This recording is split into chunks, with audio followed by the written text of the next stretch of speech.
இந்த ஸ்லோகம் ஸ்ரீமத் பகவத்கீதையின் 9வது அத்தியாயமான ராஜவித்யா ராஜகுஹ்ய யோகத்தில் 19வது ஸ்லோகமாக இருக்கு. இந்த ஸ்லோகத்தில் நம்ம கிருஷ்ணர் அர்ஜுனையை பார்த்து கூறும் விஷயங்கள் 3 விதமான விஷயங்களை சொல்லிட்டு தன்னுடைய அந்த சர்வத்துவத்தை அனைத்துமாக நிறைந்திருக்கிறார் என்று சொல்றாரே, அதை விளக்குவதற்காக 3 விதமான விஷயங்களை சொல்றார். முதல் விஷயம், நான் அனைத்து இடங்களிலும் நிறைந்திருந்து அந்த சூரியனை போல அந்த ஒளியை அந்த ஒரு அனலை நான் எல்லா இடத்திலுமே செலுத்துகிறேன். அந்த வெப்பத்தை அனைத்து இடங்களுக்கும் பரப்புகிறேன். அப்படி வெப்பத்தை பரப்பும் அந்த சூரியனை போலவே அந்த இறைவன் இருக்கிறார் அனைத்து இடங்களிலும் நிறைந்து என்று சொல்றார் நம்மளோட கிருஷ்ணன். ஆனால் இவரின் அந்த ஒரு சொரூபமோ, இவரின் ஆற்றலோ, அந்த இறைவனின் ஆற்றலோ ஆதித்யனின், அதாவது சூரியனின் பல கோடி சூரியர்கள் ஒன்றாக சேர்ந்தால் எவ்வளவு வருமோ அவ்வளவு ஆற்றல் உடையவராக அவர் இருக்கார். சூரிய கோட்டி பிரகாசனாக இருக்கிறார் அவர். அது போலவே அடுத்தது சொல்றார், இவரே நம்மளோட கிருஷ்ணன் சொல்றார், நானே மழைகளை வரச் செய்கிறேன். அந்த மழைகள் வரணும் என்று என்னுடைய சங்கல்பம், என்னுடைய எண்ணம் இருந்தது என்றால் மழைகள் வரும். இதுவே மழை வரக்கூடாது என்று சொன்னால் அந்த இடத்தில் பஞ்சமாக தான் இருக்கும், மழை வரவே வராது. அதனால் மழையை செலுத்துபவனும் மழையை வரவிடாமல் தடுப்பவனாகவும் நானே இருக்கிறேன் என்று சொல்றார் கிருஷ்ணன்.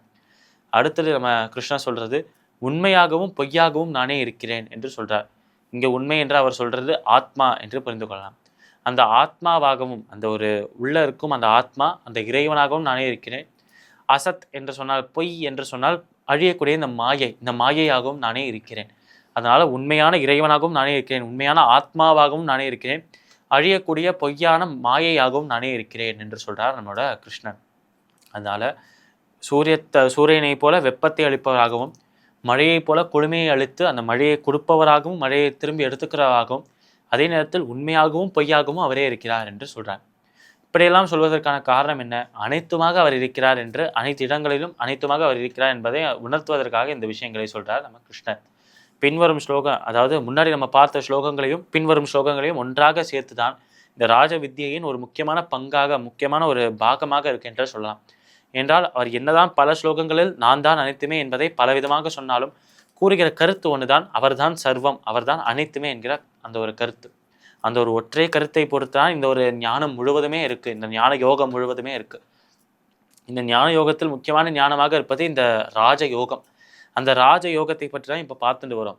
ஆனால் அந்த ராஜ யோகத்தும் அந்த ஞான யோகத்தை பற்றியும் ஒரு சின்ன விஷயம் என்ன சொல்லணும் என்றால், இது அனைத்திற்கும் சாரம், இது அனைத்திற்கும் ஒரு சம்மரி என்றால், இது அனைத்துமே படித்து முடித்த பிறகும் ஒரு விஷயம் மட்டும்தான் மனதில் தோன்றும், அதுதான் இறைவன் எல்லா இடத்திலும் இருக்கிறான், இறைவன் இருக்கிறான், அவன்தான் அனைத்துமாகவும் இருக்கிறான் என்ற அந்த ஒரு விஷயத்தை புரிந்து கொண்டாலே ஞான யோகத்தை படிக்க வேண்டிய அந்த அவசியம் கம்மியாயிடும். என்றால் அது ஒன்றை மட்டும்தான் கிருஷ்ணர் மீண்டும் மீண்டும் பல ஸ்லோகங்களில் ஞான யோகத்தின் மூலமாக சொல்றார்.